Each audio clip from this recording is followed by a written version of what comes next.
সকল শিক্ষার্থীকে স্বাগত জানিয়ে শুরু করছি ম্যাথ ক্লাস। আজকে আমি ম্যাথ ক্লাসে পঞ্চম শ্রেণীর গণিতের অনুশীলনী 9 প্রশ্ন নম্বর হচ্ছে 6। এই অঙ্কটি সহজে সমাধান দেব। তাহলে দেখো এখানে দেওয়া আছে ব্যাংক থেকে 50,000 টাকা ঋণ নিয়ে 8 বছর পর মোট 98,000 টাকা পরিশোধ করা হলো। আসলের উপর ব্যাংকের মুনাফার হার কত ছিল, অর্থাৎ শতকরা মুনাফার হার কত সেটা আমরা বের করব। এখানে যা যা দেওয়া আছে প্রশ্নে তা আমরা লিখে নেই। তাহলে দেখো নম্বর 6 দেওয়া আছে দেখো এখানে 50,000 টাকা ঋণ নিয়েছে, তাহলে আসল 50,000 টাকা। আসল কত? 50,000 টাকা। এটা হচ্ছে আসল, সমান দিয়ে আমরা লিখি 50,000 টাকা। এরপর কি দেওয়া আছে দেখো 8 বছর পর মোট এত টাকা ঋণ দেয়, অর্থাৎ মোট সময় বা সময় লিখলেও হবে, যে কোনো একটি কথা লিখতে হবে। মোট সময় 8 বছর। এরপর হচ্ছে দেখো মোট কত? 98,000 টাকা। 98,000 টাকা পরিশোধ করা হলো। এই 98,000 টাকা মোট টাকাটা পরিশোধ করছে 8 বছর পর, অর্থাৎ এই আসল এবং মুনাফা মিলে 98,000 টাকা হলো। তাহলে আসল দেওয়া আছে 50,000 টাকা, মুনাফা কত সেটা আমরা বের করব। তাহলে মোট সময় 8 বছর। এখন মুনাফা লিখি, মুনাফা অর্থাৎ 8 বছরের মুনাফা, সেটাও আমরা উল্লেখ করতে পারি, কারণ এখানে 8 বছর পর এত টাকা দিয়েছে। মুনাফা না লিখে 8 বছর পর মুনাফা সেটা লিখলে ভালো হয়। 8 বছর পর মুনাফা, এখানে 98,000 টাকা থেকে 50,000 টাকা বিয়োগ করব। এখানে টাকা লিখি। দেখো কিভাবে বিয়োগ করতে হয়। এখানে 9 থেকে 5 বিয়োগ করি 4, এখানে আর যা দেওয়া আছে অর্থাৎ 48,000 এটা লিখলাম, অর্থাৎ বিয়োগ করলে এত টাকা হয়। 48,000 টাকা হলো।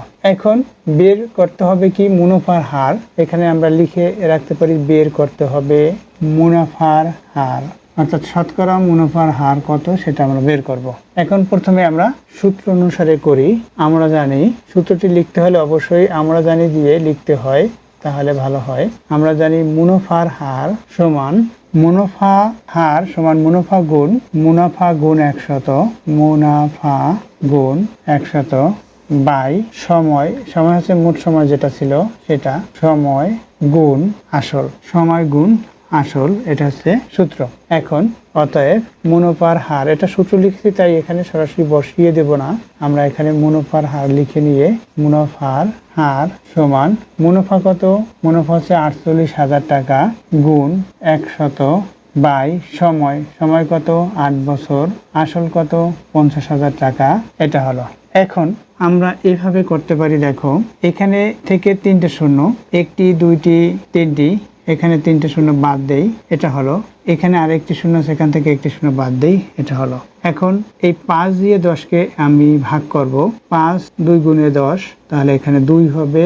এখন 8 দিয়ে 48কে ভাগ করি। এই 8 দিয়ে 48কে ভাগ, 8-এর ঘরের গুণের নামতা পড়ে 6 8 48। এখানে 6 আছে, এখানে 2 আছে, এখানে গুণ চিহ্ন, 6 সাথে 2 গুণ করি 12 হবে, তাহলে 12% হলো। এটা হচ্ছে মুনাফার হার। এটা উত্তর। কত?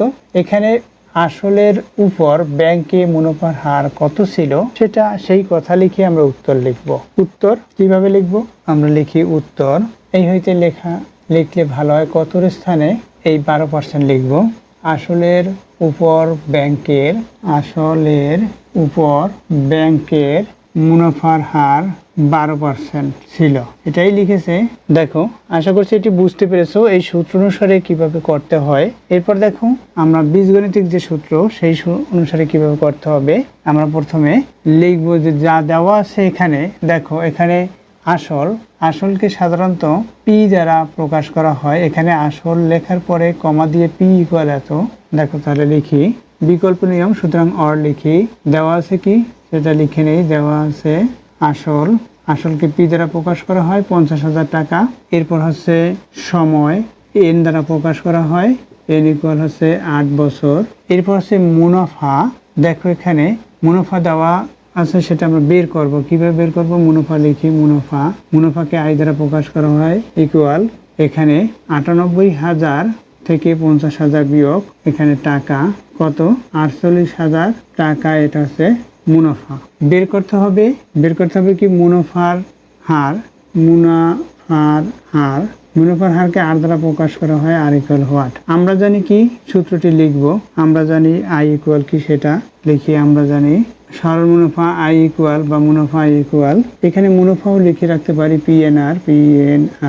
এই আর এর মান বের করব, তাহলে পিএন দ্বারা ভাগ করতে হবে, বা এই আর এর মান বের করবো বিধায় এর সাথে পিএন আছে, পিএন দ্বারা ভাগ করবো। উভয় পক্ষকে যদি পিএন দ্বারা ভাগ করি, যেমন এখানে দেখিয়ে দেই, এখানে আই সমান পিএন আর, এখানে পিএন লিখলাম, এখানে পিএন লিখলাম। এই যে পিএন দিয়ে এই পিএন ভাগ, অর্থাৎ এখানে 1 হয়, এখানে আর থাকে, রাইট সাইডে আর থাকে, আর লেফট সাইডে কি আই বাই পিএন, এটা হলো।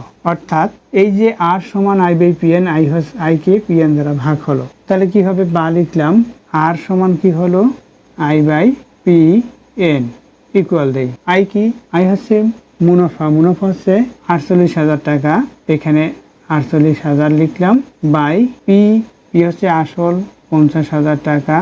দেখো এটার মতো করে হয়, এই 48,000 এখানে 50,000, আর এখানে এন পি লিখেছি, এখানে এন আছে, এন কি হবে, এন হচ্ছে সময়, এখানে 8 বছর, এটা লিখলাম। এখন এখানে মুনাফা হার, এই যে আর, এটা হচ্ছে পার্সেন্ট, এই পার্সেন্টটা বাদ দিতে হলে এখানে, অর্থাৎ এভাবে হয় আর পার্সেন্ট, অর্থাৎ আর বাই 100, পার্সেন্টটা আমরা বাদ দেব। মুনাফার হার এই যে বের করতে হবে, মুনাফার হার, অর্থাৎ এই যে মুনাফার হার, এটা হচ্ছে আর পার্সেন্ট, এটা ইকুয়াল হওয়ার চিহ্ন। এখানে আই ইকুয়াল পিএনআর, এইখানে আর এর পার্সেন্ট থাকে, অর্থাৎ আর বাই 100 হয়, সেটা আমরা এখানে দেখি, এখানে আর পার্সেন্ট লিখে দিয়েছি, এখানে সাধারণত পার্সেন্ট না লিখলে এখানে লিখলেও হবে, এখানে লিখলাম, বা পরবর্তীতে লিখলে পার্সেন্ট অনুসারে লিখলে হয়। এখন এই যে পার্সেন্ট আর বাই 100 হয়, শুধুমাত্র আর এর মান বের করতে হলে 100 দ্বারা এখানে গুণ করতে হয়, এইভাবে পার্সেন্ট বাদ পার্সেন্ট শব্দ, এই যে পার্সেন্টটা কি হলো 1/100, যদি 1% হয় 1/100, যেহেতু পার্সেন্ট শুধু বলেছি, এখানে অবশ্যই সাংখ্যিক সহগ এখানে 1 থাকবে পার্সেন্টের। যেমন এখানে পি লিখলাম, পির শুধুমাত্র পি লিখেছি, এখানে যদি তোমাদের প্রশ্ন করি কতটি পি, তখন বলবে 1টি পি, তাহলে 1 অবশ্যই এখানে আছে, 1 একটি পি হলো। আশা করি বুঝতে পেরেছো পার্সেন্ট কেন 1/100 হয়, প্রতি শতে বুঝাচ্ছে, প্রতি বলতে 1 বুঝায়, তাই এখানে পার্সেন্ট অর্থাৎ আর বাই 100 হয়, যখন আর বাই 100 হলো 100 হলো, 100 দিয়ে উভয় পক্ষে গুণ করি, এখানে যদি 100 হয়, 100 দিয়ে এখানে গুণ করলাম উভয় পক্ষে, এখানে গুণ 100, এখানে আমরা যদি এভাবে 100 লিখতাম, আর বাই 100 এখানে গুণ করছি, এখানেও গুণ করছি, এখানে সেটা লবে গুণ হলো, এই 100কে এই 100 দিয়ে ভাগ, তখন এখানে আর থাকে না, অর্থাৎ এখানে শুধুমাত্র আর থাকে। এখন যদি এখানে আমরা ভাগ করি, তখন কি হবে, এখানে দেখো, এখানে 3টি শূন্য, এখানে 3টি শূন্য, এখানে 50,000, তাহলে আরেকটি শূন্য হবে, এখানে 4টি শূন্য, এখানে 3টি, এখানে একটি, এই 4টি শূন্য বাদ, এখানে 8 দিয়ে আমরা এটাকে ভাগ করতে পারি 6, 5 দিয়ে এটাকে ভাগ করলে 2, 6 দুগুণী 12, এখানে 12 হলো, এই 12, তাহলে কত, মুনাফার হার 12%। আশা করি বুঝতে পেরেছো এই অঙ্কগুলো কিভাবে করতে হয়। দেখো এর বিকল্প আরেকটি নিয়ম আছে, সেই নিয়ম যদি শিখতে বা জানতে চাও, সেটা হচ্ছে ঐকিক নিয়ম, সেটার আমি সামান্য একটু হিন্টস দেই। দেখো প্রথমে আমরা বিয়োগ করে নিব এভাবে, মুনাফা বের করার পর, যেমন এখানে এই যে মুনাফা বের করেছি 48,000 টাকা, তাহলে এটা কয় বছরে হলো, 8 বছরে, এভাবে লিখবো 50,000 টাকায় 8 বছরে মুনাফা 48,000 টাকা, 1 টাকায় 1 বছরে, অতএব এই 1 টাকায় যখন 1 বছরে বলবো, এরপর 100 টাকায় 1 বছরে বলবো, যেহেতু শতকরা, তখন যেটা হবে সেটা হচ্ছে পার্সেন্ট। আশা করি বুঝতে পেরেছো কিভাবে করতে হয়। অর্থাৎ এভাবে আমরা লিখবো 50,000 টাকায় 8 বছরের মুনাফা 48,000 টাকা, অর্থাৎ 1 টাকায় 1 বছরের মুনাফা, অতএব 100 টাকায় 1 বছরের মুনাফা, এভাবে করে করব। অবশ্যই তোমরা হিন্টসটা দেওয়া আছে, তোমরা অবশ্যই তোমরা এটা করতে পারবে, সেটা আশা করছি তোমরা এর সমাধান করতে পারবে। যদি না পারো তাহলে কমেন্ট সেকশনে কমেন্টস করবে, তাহলে আমি এর বিকল্প নিয়ম করে দেখাবো। আশা করছি বুঝতে পেরেছো এই 2টি নিয়মেই। এতক্ষণ ম্যাথ ক্লাসের সাথে থাকার জন্য সকলকে ধন্যবাদ জানিয়ে আজকের মতো বিদায় নিচ্ছি।